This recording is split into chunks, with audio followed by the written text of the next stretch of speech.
Welcome to Making Sense of the Madness. We got a great show lined up for you today. We've got Peter Navarro, former Trump administration official, fresh out the clink. We're going to be talking about that and much more with him. And then we got Tina Peters talking about election fraud. You're not going to want to miss it. Buckle up and get ready to make sense of the madness.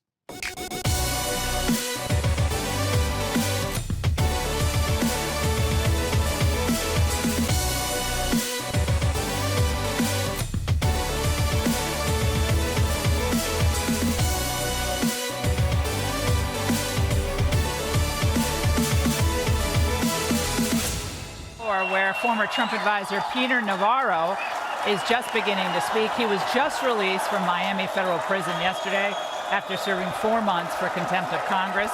He's a hero to a lot of these people in attendance, and we're going to watch.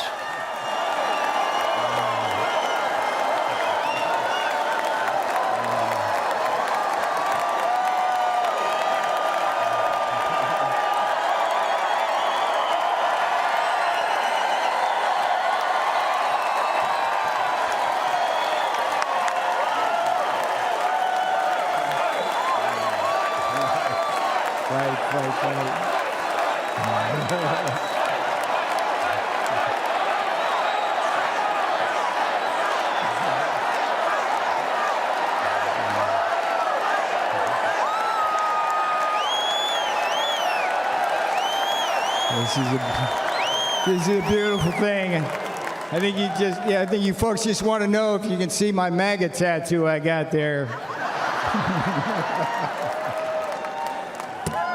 Yes, indeed. This morning I did walk out of a federal prison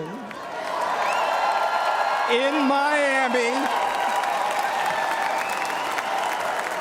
Joe Biden and his Department of Injustice put me there.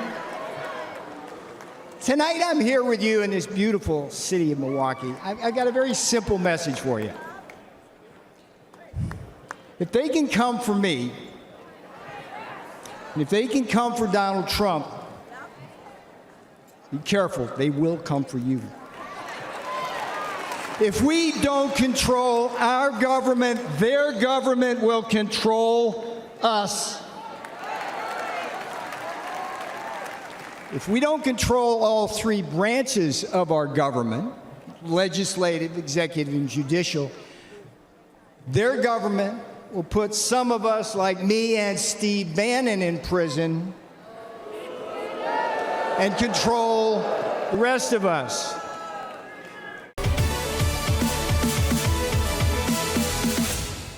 And we are back. We are now joined by Peter Navarro, somebody who really needs no introduction if you are paying attention to the current political arena. Peter, thank you so much for joining us. I, of course, caught your speech at the RNC, so let's start there. Obviously, a lot of people backing you. The RNC, very different from any Republican National Convention I've ever seen in my lifetime. Very, very upbeat, especially seeing some of the circumstances. Not only the lawfare, of course, against yourself and others on the Trump team, Bannon in prison right now, but of course, off that assassination attempt as well. So being on the ground there, what did it feel like? Well, the speech had a couple of themes. I started off with saying, if we don't control our government, their government will control us. If we don't control all three branches of our government, legislative, executive, judicial, their government will put some of us, like me and Bannon, in prison, and their government will control the rest of us. And then I finished up by saying, I went to prison so you don't have to. And when you put all that together, what I'm trying to explain to the American people is that it took the Democrat elite's control of all three branches of our government, in my case, the House of Representatives, the Attorney General, Department of Justice, and the courts, to put me in prison. And if they can do that to me for defending the Constitution, I can assure you they can do that to you. And I was really My heart was, when I walked out on that stage, I I was fresh out of prison the same day. I got on a plane, flew to the convention, went to the convention center, and a couple hours later, I'm up on stage. I didn't know how people would respond. I didn't even know if people knew who I was. I'd been in a bubble for 4 months, but it was just so heartwarming to have that strong response. First to me, just standing on the stage, and then to what I had to say. And this is an election which, if we lose this election, Jason, we're going to lose this country. And I couldn't wait to get out because, my mission between now and November, and I have a tool to do it, this new book I've got, New MAGA Deal, newmagadeal.com. You can check it out. It's published by the president's son, Don Jr. And what I think we have to do, particularly with what's happened with Biden and all this turmoil, is we have to remind ourselves that in order to win this election in November, we've got to fight this on policy. We can't let them make this about personalities, abortion, orange man bad, and that kind of thing. Because on policy, we beat them like a drum on every single parameter, whether it's border security, whether it's inflation and the economy, whether it's foreign policy dealing with communist China and imperial Russia, whether it's the social issues, the transgender destruction of women's sports, the indoctrination of our youth, whether it's the weaponization of our justice system. What I lay out in the new MAGA deal, it's not just me writing it. I've got some great contributors. I got Mike Davis on the weaponization of the justice system, Russ Vogt, who is the former OMB guy and with me in the White House talking about the fiscal cliff, Brad Thayer and Jim Fennell on communist China. I got Rick Grinnell on foreign policy, David Bernhardt, the former Department of Interior. I got a great story about him. But we've got to fight this on policy. We can't let all this stuff going on right now distract us because we win on policy, Jason.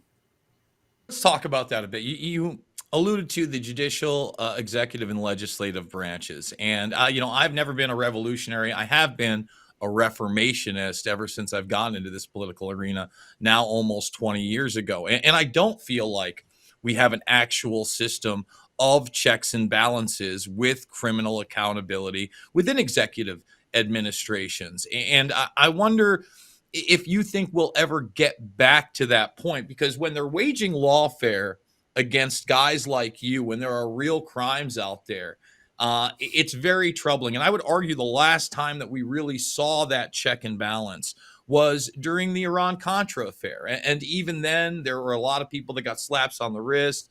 They got their sentences commuted. People like Ollie North became, radio stars, TV pundits, and authors. And I really think that sent the message to what we would call the administrative state or the deep state after the fact to shore up any loose ends so that could ever happen again. Would you agree with that statement? Or do you think that we've had any kind of large scale accountability since then? No, it's been a very, very long time. I think maybe going back to Watergate. And even in Watergate, they really didn't do a very good investigation of what actually happened. They couldn't get to the bottom of that. But I think, look, my lived experience in this arena starts in 2016 on the campaign trail with Donald John Trump. I'm at Trump Tower.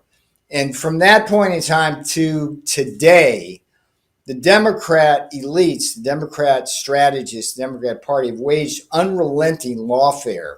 Let's not forget, it started with the Russia hoax, and they began putting people in prison like Manafort. You had the two impeachments and this and that.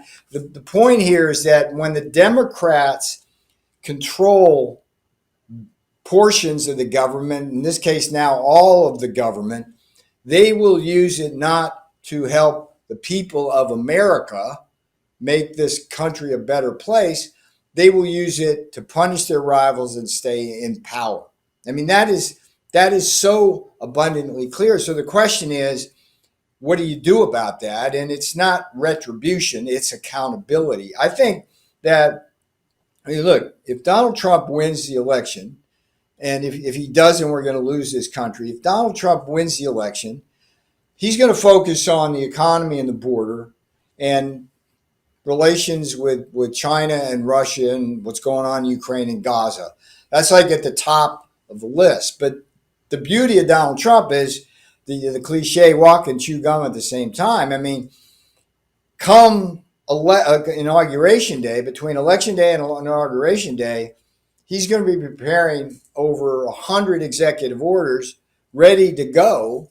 And we're going to hit this on all fronts. And one of those has to be accountability. I mean, look, if in fact Merrick Garland, Jack Smith, Fonnie Willis, Alvin Bragg, Juan Marchand, the judge, my own judge, Maida, and others who we've seen as part of the faces of the lawfare waged against not just the president, but against Steve Bannon, against me, Rudy, Mark Meadows, Jeff Clark, John Eastman. If there's any kind of coordination, tacit or explicit or otherwise, that comes out in the subpoenas they're going to get for their email and phone messages and other types of communications, that's a felony. That's treason. That's election interference. And that's an indictment, and that's a prosecution, and that's prison. I went to prison for defending the Constitution. I broke no laws. Let's be clear about this. All I did was defend executive privilege and the constitutional separation of powers. That's all I did. Went to prison. And they didn't even release me so my appeal could go forward. They just put me right in there. That's raw weaponization power. Those people, Bragg, Willis, Smith, Garland, are interfering with the 2024 election. Think about what they've done to Donald Trump. One judge took $500 million from him. All of these cases are diverting his money away from the campaign to legal fees, his time away from the campaign to dealing with all this stuff. And they asked in the debate, they said, well, if it's a fair election, whatever, will you agree not to contest it? Well, it's not fair already.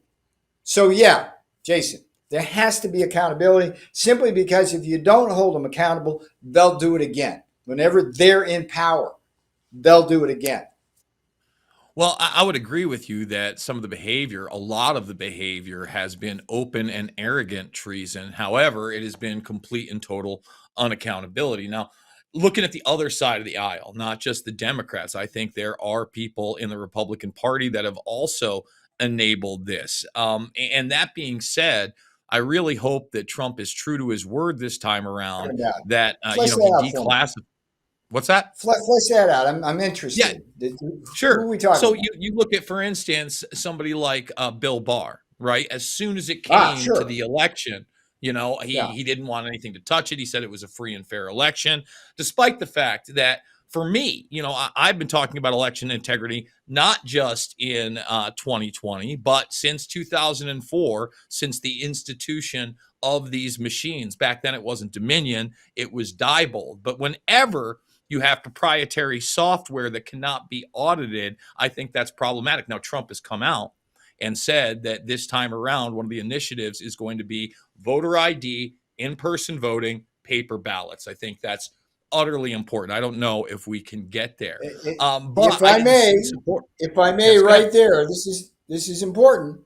He also said that's going to be in the future. What we have to do now is play by their rules, which means voting early. Everybody watching, listening to this show right now needs to get their ballots in as soon as they are allowed to get them in. Early voting, absentee voting, and all of that. Because if we learn anything from the Kari Lake experiment in Arizona, she should be the governor right now. She's not, because on election day, the Democrats blew up the ballot boxes in Arizona. So the Republicans who were trying to get to the ballot box on that day couldn't. So paper ballot signature verification in the future. Right now, we got to vote in early. Sorry to interrupt you there, but that's really important, Jason. No, I absolutely agree. Again, the problem is that I don't want to see this system in place for one more minute than it has to be. And I think that it's been in place way too long. I think you're right. Kerry Lake is another great example. But I'd go all the way back to the 2004 presidential election. I didn't like John Kerry. I believe he actually won and stepped down and was rewarded for that step down. I mean, there's no doubt that John Kerry ran more of the foreign policy of this government administration than Joe Biden could ever dream of. So, that kind of shows the quid pro quo of these situations. Now, what I was alluding to is the fact that Trump has said on day one that, he's going to finally do the JFK documents. Now, he promised us those in 2016, failed. Tucker Carlson has come out and said, Mike Pompeo, there's another one. And he spoke at the convention, was the guy that told him not to release them. He's also alluded to the 9/11 documents. I think that all of that is important, along with cutting the administrative state in half almost immediately. I think that that was one of the most appealing parts of the Vivek Ramaswamy campaign, is that he said, look, day one, we're going to come into this administrative state. We're going to slash it in half based on their social security number. And then we're going to work through this corruption. And if these agencies can no longer stand, we will replace them with something that is constitutional. How do you feel about that? Well, look, I'm a practical man, and I was in the White House all 4 years with the president. And if I had a dime for every time bureaucrats in the deep administrative state tried to get in the way of the president's policies, I'd have a ton of dimes. There's definitely a problem. I go back to the new MAGA Deal book, newmagadeal.com. We got chapters in there on how to do that. I mean, one of the things you have to do, and President Trump wants to do this, is to reclassify a lot of positions in the bureaucracy as political rather than non-political, and that gives you the power to hire and fire these people.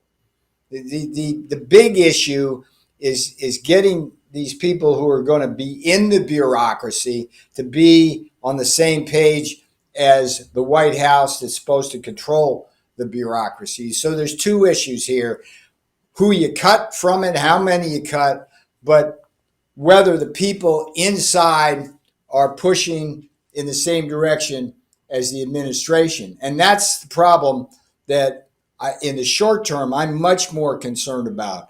I want to make sure that these bureaucracies, there's only, I don't know if your viewers know how this works, but there's only a few appointees that are political to run these bureaucracies. So you put them at the top. I mean, think of it as this pyramid, right? You got a few at the top, and then you got this pyramid of bureaucrats. And in Washington, D.C., they're overwhelmingly Democrats. So whenever the Republicans in the White House take over, we're stuck with these bureaucrats, and it's hand-to-hand combat. So there's got to be a way of reclassifying their positions so that they can be fired if they're going against the boss. We got to take a quick break. When we come back, I want to talk more about these political persecutions and prosecutions, even outside of the Trump administration. You're not going to want to miss it. We're here with Peter Navarro. More after this. Sounds rolling. All three cameras. We're good. Is there any regrets that you have in life? I should sit here and say, yeah, I got a lot of regrets. But when I look back on my life and I understand the lives that were lost, I mean, I'm sitting here with you. And I can tell my story. Former National Security Advisor, Lieutenant General Michael Flynn, pleaded guilty today to lying to the FBI. He was one of the most respected generals in the military. He was, by definition, the most dangerous possible person for Donald Trump to hire. Brilliant military career, serving 33 years. Why was he being so elusive? Mike Flynn told the truth and faced life in prison. Every American needs this historical DVD keepsake. Flynn delivered the truth, whatever the cost. Hand signed by General Michael Flynn, one of America's most treasured military heroes. Order now at the Patriot TV store. Go to Patriot TV, click on Store, and grab a once-in-a-lifetime chance to own a treasured piece of American history, and get your own personal download link to watch America's most talked-about movie, as well as a DVD hand-signed by General Michael Flynn. Use promo code PTV at checkout to get special savings. The Patriot TV Store. Incredible savings and a secure, hassle-free shopping experience. The world is about to shift. Banks are going cashless globally with the emergence of central bank digital currency, which will bring with it programmable money and the ability to turn on or off your purchasing power based on your digital social profile. It's like the equivalent of spyware in your bank account. You need to get out of the system with the world's safest and most private assets, silver and gold. Call Kirk Elliott, PhD at 877-547-5743. That's 877-KIRK-PhD.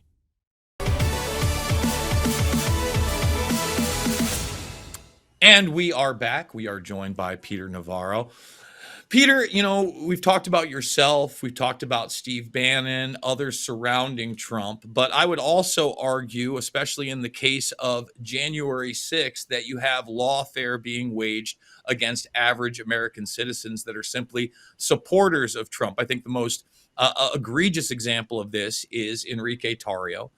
You can hate Enrique Tarrio's politics all day. You cannot like the Proud Boys. The fact of the matter is this person is now doing 2 decades in prison for an insurrection that never happened, for not even being at the Capitol nor in D.C. that day. That shows how weaponized our justice or injustice system, as I like to call it, is, especially within Washington, D.C. itself, which you've gotten a large helping of. So what are your thoughts on that? If people aren't getting it in that regard, you know, on the peripheral, if they're not paying attention, they may be fooled into people like you and Bannon, et cetera, being bad guys. But when we can successfully prosecute people for, number one, crimes that didn't really happen, and number two, not being at the crime in the first place, that is extremely troubling. I was at a prison in Miami, and there were 2 facilities there side by side. One of them was a higher security one. And there are actually a couple of J6 prisoners in that other one. And in the New MAGA Deal book, newmagadeal.com, there's a whole chapter in there in the newmagadeal.com book, and it says free the J6 prisoners. So if you really want to know how I think about that whole thing, it's right there in black and white, and President Trump has promised that he'll pardon the J6 prisoners. Now, he may not pardon every single one of them. I mean, we may disagree on this, but there were a few there who committed acts of violence which are not forgivable. But the vast majority of those folks, and I was on the mall that day watching this unfold. This was Nancy Pelosi's violence. She didn't provide the troops and the police that President Trump asked for. She's admitted that now. This was the FBI's insurrection. They had to do an audit because they couldn't figure out how many informants they had. There were so many. This was the National Guard issue, and Secretary Esper at the Department of Defense, who kept them far away from the perimeter. And I personally watched from the mall overlooking where the fences were set up. I personally watched the Capitol Hill Police moving barriers so people could walk right up. And a lot of those people who walked up there thought there was nothing illegal about that. And I get back to the weaponization of government. My judge, Ahmed Maida, the guy who stripped me of every single defense, put me in prison before I could have my appeal heard. Obama appointee, his wife works at the biggest Democrat lobbyist firm. It's like weaponized government to the max. He was one of the judges at the D.C. Circuit, which ruled that insurrection count that was used to slap on many, many years on these sentences was okay to do. And the Supreme Court, of course, has just said, nah, you can't do that. That judge could have done that if he was a good judge and a jurist as opposed to a politician in a black robe. And so, let's see what happens. But I can assure you that the Supreme Court decision has going to lead to the release of many, many J6 prisoners, and also the failure to prosecute some that haven't gone to court yet, and that President Trump will free the vast majority of J6 prisoners. You can read it in New Maga Deal, the book at newmagadeal.com. It's all there. First of all, let me just agree with you that there are certain people that committed crimes. I think they should have been charged with those crimes. If you committed assault, you were charged with assault, trespass, etc., based on that, right? So I think that's a big thing. But like you said, they basically made this into a statute where they were able to lump on years and years and years to these people's sentences that should have never been there in the first place, as there was no insurrection. I also want to hone in on what you said about the security there. Now, I had covered on the ground, not only being there on January 5th and 6th, but the Stop the Steal rallies in December. And there was a very, very different tone surrounding law enforcement and your availability to even get around the streets in DC in December. And when I was there in January, I saw a lax of security, not just up at the Capitol, but at the there was itself. none. There was none, Jason. There was. I could remember like it was today, standing on the mall at the edge of the mall, looking across the street at the Capitol and where the barriers, if you even call them that, were. I mean, look, they had the capability to put up big barriers, fences. They do that all the time. They had none of that. It was an entrapment scenario. And I've said and thought from the beginning that it was a strategy to create that violence so that they could stop the count of legal votes that day on the floor of the House. That was what that was about, as far as I'm concerned. And as more and more evidence comes out with the FBI's complicity, Pelosi's guilt in terms of not providing the appropriate security, I'm more and more convinced that was nothing but a setup aimed at harming Donald Trump and preventing a count of legal votes. And Milley is another person that I would put in there. Well, Again, don't get me started on that dude. I mean, see, the thing is, I interacted with these guys. They were like from here to there. They were scum. They were scum. How does this guy, he's not a warrior. He's a bureaucrat. How do they put bureaucrats in charge of the greatest fighting force in the world? How do they do that? And then have these bureaucrats tell these people, we're going to focus more on diversity, equity, and inclusion than combat readiness. Don't get me started on Milley. Esper was a bad penny as well. It's just this is why we got to get back to Trump's America. I think what's important here, particularly with all this turmoil going on with Biden and Harris, all of that, is like, hey, it's like bum of the month. Whoever you want to put up as a face on that Democrat Party for November, you're stuck with the policies you've inflicted on this country. You're going to come at it from Orange Man bad and abortion. That's all your campaign is going to be about, over and over again, ad nauseum. When the people in the polls indicate they care about inflation and the economy, they care about border security, they care about their national security with respect to Gaza and the Ukraine and what that matters. And they're sick and tired of this friggin' social agenda, the transgender destruction of women's sports jumps out at you, the indoctrination of our kids, K through 12, the idea that you're a soccer mom or a softball dad going to a school board meeting to speak your mind, and the next thing you know, the FBI knocks on your door, the Federal Bureau of Intimidation. And I get back, look at me, folks. I went to prison so you won't have to. Learn from my experience. Learn from my experience. Their government put me in prison because they could. All three branches of their government, and they can do it to you. Don't think they can't do it to you. If they can do it to me, they can do it to you, and they're trying to do it to Donald Trump. And so let's focus on policy. I saw this going back to 2022 congressional election. We weren't ready to argue the case on policy. That's when I decided to write the new MAGA deal. And I did that, and now it's out there for all of you to use as a weapon to defend ourselves against charges that the Make America Great Again movement is anything but mainstream. We are mainstream. We are Main Street. We are America.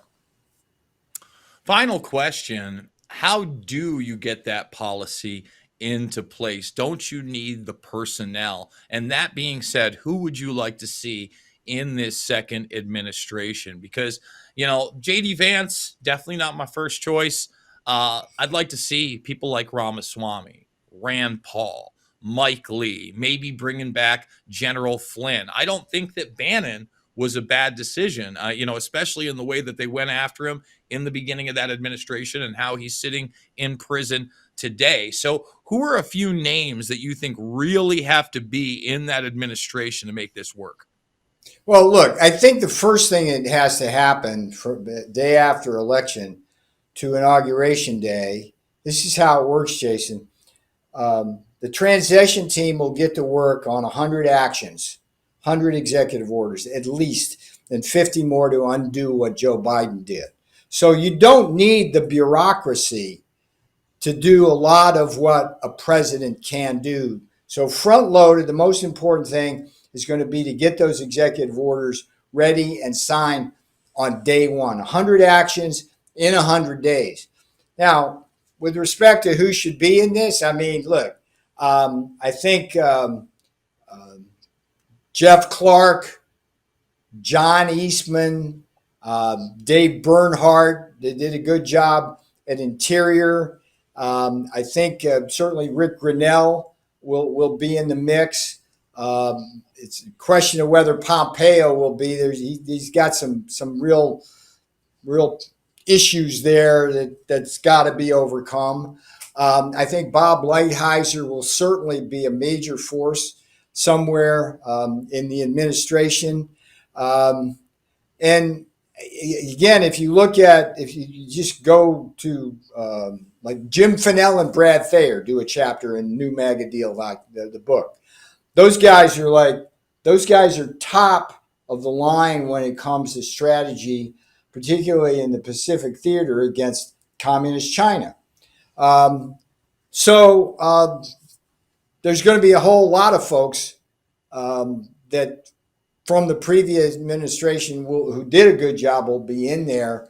The last thing I want is for the Heritage Foundation to be picking anybody to go in to the administration. They're trying to do that with their Project 2025 thing. But the president's, if he learned anything from the first term, it is that personnel is policy, that bad personnel is bad policy, and that bad personnel is bad policy and bad politics. That was a theme of my Taking Back Trump's America memoir. I did two books, White House memoirs, and I went through chapter and verse on how folks like Tillerson and Mattis and Mnuchin and Gary Cohn, Larry Kudlow were all disasters in terms of personnel. We don't need rhinos. We don't need sappers inside. We need true blue Trump folks who are smart and can move stuff. Thank you, Peter, for joining us. The New MAGA Deal is the book. We're going to take a quick break. When we come back, we're going to be talking about election integrity and beyond with Tina Peters. You're not going to want to miss it. More Making Sense of the Madness after this.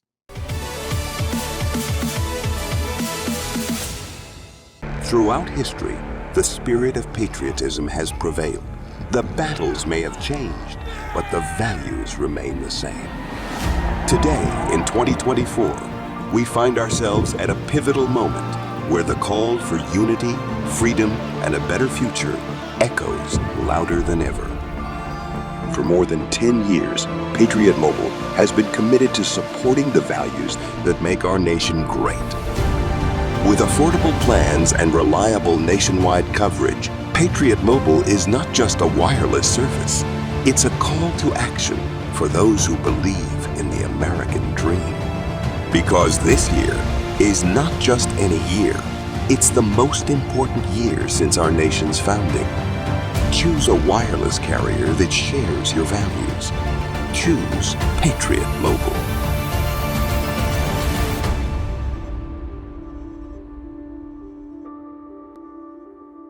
Looking to give your wardrobe an upgrade? Well, look no further. Here at God Country & Kin, we've got you covered from head to toe, from shoulder to shoulder, and everything in between.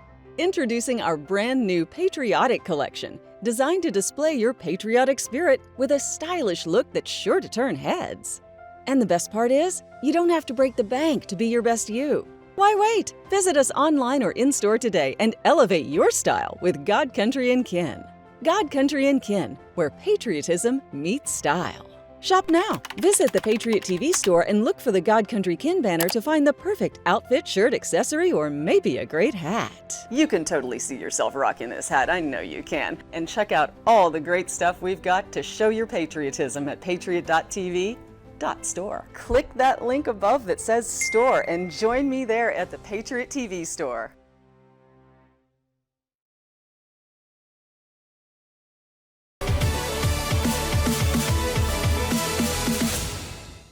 Police federal search warrant.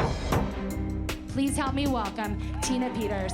On the steps of the state capitol, there were signs and cheers for Republican Mesa County Clerk Tina Peters. She faces felony charges accused of tampering with her county's election equipment. Mesa County Clerk and Recorder allowed a security breach and, by all evidence at this point, assisted it. And the one we least suspected would hack the computer was the clerk herself. Images from election equipment hard drives were released to conspiracy theorists are hailing Mesa County's Republican clerk Tina Peters as a hero. Peters' critics say her pursuit of voter fraud has turned up zero evidence. One Republican Mesa County commissioner calls her conspiracy theorist Mesa County clerk Tina Peters has publicly promoted unfounded claims. An arrest warrant's been issued for Mesa County clerk Tina Peters for the public release of voting system data from her county. FBI searches at 4 homes. They include that of the Mesa County clerk. Tina Peters is a fugitive tonight. Peters, considered an idol in election conspiracy circles, got arrested today. New video into the newsroom showing police handcuffing Tina Peters in Grand Junction today. She is also a major proponent of Donald Trump's big lie. We cannot have election administrators who are pushing the big lie. My name is Tina Peters. According to the media, I'm a Trump-supporting election fraud conspiracy theorist, guilty of perpetuating the big lie. You may have gone to bed thinking this election was headed one way, and then you woke up and you saw things were different and maybe... In full transparency, I did support Donald Trump in 2020 because I sincerely believed the alternative would be harmful to the future of our nation. By admitting that, I realize I've already lost some of you. That's how polarized and divided we've become. Politicians and the media have done a good job in wiring our minds to distrust anyone who thinks differently. The biggest terror threat in this country comes from radicals on the far right. It's not just the far left wackos. It's always been a game of divide and conquer. To gain the power and control they desire, our selected leaders will stop at nothing to destroy the lives and reputations of anyone who dare call out their big lies. You're not going to get COVID if you have these vaccinations. President Biden has tested positive again. Perhaps the greatest flaw in our human design is our propensity to forget. Nicotine is not addictive. Weapons of mass destruction. It seems every 4 years, the losing side cries that our voting machines are too vulnerable. It is the voting machines that pose some of the greatest risks. And when they win, they claim. This is the most secure election in our history. Most secure in American history. A very safe and secure 2020 election. The 2020 election was the most secure in U.S. history. If our nation's voting machines were so vulnerable in the 2016 election, what changed in 2020? Nothing but the narrative.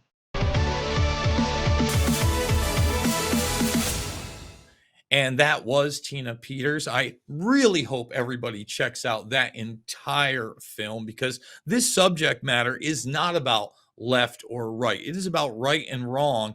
And the voting machines in particular have been an issue of mine for almost 2 decades at this point, really 2 decades, since they started instituting them large scale all the way back in 2004. We are now joined by Tina Peters, and she's got court cases coming up this week. Thank you so much for joining us. Let's talk about this issue, because you're simply doing your job. And I think this speaks to the fact that not only do we have the inability to audit our elections in these systems, but even when those who are qualified and fit to do so, instead of allowing them to do their jobs, they're not only persecuted, they are prosecuted to the fullest extent of the law. That's right. That's right, Jason. Thank you so much for having me on your show, Making Sense of the Madness. And I appreciate all the work you've done to expose the criminality that's going on in our voting machines. You know, it's interesting because as the elected clerk and recorder, I was not even privy to the idea, much less the facts that were later proven, that the Secretary of State and Dominion voting systems could actually infiltrate our election system. You know, we as clerks and as election officials were looking from the outside in our offices, and we would have never seen it if I hadn't have gone in and made that backup copy of the election management system before and after the Dominion voting systems and the Secretary of State came in. And so that's why they're coming after me. They want to shut me up, just like they did with the J6ers, just like they do with anyone that wants to come out and tell the truth. So I appreciate you having me on today to talk about that. For those that don't understand that significance, it's that they don't want an audit. We're supposed to just trust these people. And the fact that you did have access and you're able to make that copy is not in line with their narrative, because again and again and again we were told this was the freest and fairest and safest election of all time. It's almost as if there were never any issues with these machines and beyond. And obviously I would argue in 2020 we went supernova with drop off ballots and harvesting and mail-ins and all those other things. But this has been an issue that, again, 20 years ago, you could talk about it. Hacking Democracy was an HBO documentary. It highlighted this issue. Many on the left used to talk about this issue. In fact, many would talk about the Carter-Baker Commission when it came in line with the mail-in ballots. But what they didn't discuss is they also talked about the machine and the fact that these machines are in fact not audited. And even Carter's suggestion of a 3% audit is not to my liking. I don't understand why we can't get 100% audit of our machines. Is that too much to ask? Well, you're absolutely correct, Jason, because here's the thing. In what we discovered through Mesa County Report 1, 2, and 3 that are on my website, and CrowdStrike evidently has affected my website, so I apologize. It should be up by the time this airs, but there at tinapeters.us, all 3 reports are on there. And what we discovered is that they wiped the election files. They wiped the access, audit, and adjudication files, 29,000 of them. And because they don't want you to see who went in and out of this system. They don't want you to see the functions they performed. They don't want you to audit it to see how you got to the results of the election. Oh, but they want you to preserve the results of the election, but they don't want to let you know with transparency how they got to the results. So that's what the investigation that I did was all about. It was about taking a snapshot of the system before Dominion and the Secretary of State came in to do what they called their trusted build, which they billed as to everybody else as just a system upgrade, right? An update. Well, it was a day and a half of wiping out the system, finding out later through our reports that there were 36 wireless devices, Jason, in the election management system. Now, as an elected official, it is my duty and my responsibility because I take an oath to the Colorado Constitution, but also the United States Constitution. And one thing that I do that is inherent in my duties is to preserve election records. Hence the name recorder, Mesa County Clerk and Recorder. So when they come in and they start deleting things off my constituents' election management server, that's a serious crime. But they didn't go after Jenna Griswold. They didn't go after Dominion as a state actor for doing this. They came after me and are coming after me in a court case, a trial next week that could put me in prison for the rest of my life for 10 count felony, 10 count indictment, 7 felonies and 3 misdemeanors. And I want, again, people to really realize the gravity of this situation. You didn't alter any documents. You tried to make records that should have been public. So again, we can audit the election and nothing more. And nothing more. And instead of the corrupt, like you said, corporate actors in this program, they have come after you and could put you away for the rest of your life. Now, I would hope and I would expect that if somehow, some way, Donald Trump does get in there, not only voted in, but then swears in that he would take note of your case should you be found guilty. And believe me, this system very much wants that headline, election denier, guilty, et cetera, et cetera. Can you just explain to people how you have literally manipulated nothing? And I would put you in the ranks of, well, number one, you're not really like WikiLeaks because you're actually an official on the inside. You're more like the person that WikiLeaks actually publishes the documents of when they can't put it out into the public arena and want to do so anonymously. You were brave enough to not do it anonymously, do it out of the gates. And if we had had 20 more people like you, you might not be in this situation, correct? That is correct. And every clerk, not only in Colorado, but around the country that allowed these state actors, Dominion, I don't care if it's ES&S, Hardin Civic, anything with a Smartmatic base to it or a voting machine that can be hacked. According to Kamala Harris, by the way, if you watch the movie on my website, Selection Code, you'll see that in 2016, she basically said that, and many other Democrats, that these machines are not secure, that they can be hacked, her words. So that's the thing is any clerk that allowed them to come in to do their update, I guarantee you that update included a wipe of the system. And that's illegal by federal and state law. By federal law, I and any other election official is required to keep all election records, whether they're electronic or paper records, for 22 months. And this was just 6 months after, when I did this, was 6 months after the presidential election. So this is a federal crime, and it's one that should be protected by the Supremacy Clause. The state should not be able to come after me, should not be able to prosecute me for fulfilling a federal function. But nevertheless, they are. And we've put this in front of the courts, and tried to, it's glaringly obvious that this is a violation of federal law. And so when you look at this, Jason, and you say, why isn't the Secretary of State being prosecuted?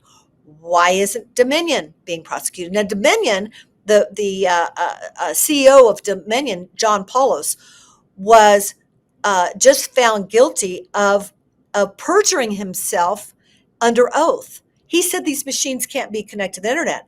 But as you'll see on the report on my website, is that the second report that came out after the first report that, among other things, said about the 29,000 election records being deleted, is the second report said there were 36 wireless devices. Well, I don't know about you, but as an elected clerk, I was always told that this equipment, and by law, it cannot connect to the internet nor have the capability. And John Polis even said under oath that they are not designed to be connected to the internet. So that was the second report. 36 wireless devices where someone from outside, without my knowledge and without my staff's knowledge, could actually go in and change or affect that machine, that voting machine. We got to take a break. When we come back, I want to get into the court case and where you see it going in the next week when it begins. But before we do that, how can people support you right now? Okay, right now, because of CrowdStrike, you'll have to check and see if the website's still up, but it's tinapeters.us. You can go on my Give, Send, Go, because as you can imagine, the cost to fight this, and that's what they've been depending on, is to try to bankrupt me or anybody else that would try to support me. But you can go on, you can donate to help with my legal defense, and on Give, Send, Go / Tina Peters. But and pray. Go to my website, tinapeters.us, read the reports, look at the evidence, and spread it. Watch Selection Code, the movie. We're going to take that break. We're going to come back. We're going to talk about this trial. You're not going to want to miss it. More Making Sense of the Madness after this.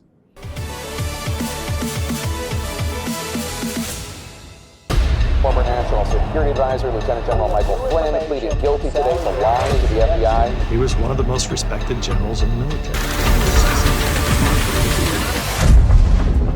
Every American needs this historical DVD keepsake. Flynn delivered the truth, whatever the cost. Hand signed by General Michael Flynn. Order now at the Patriot TV store. Use promo code PTV at checkout to get special savings. The Patriot TV store, a secure, hassle-free shopping experience.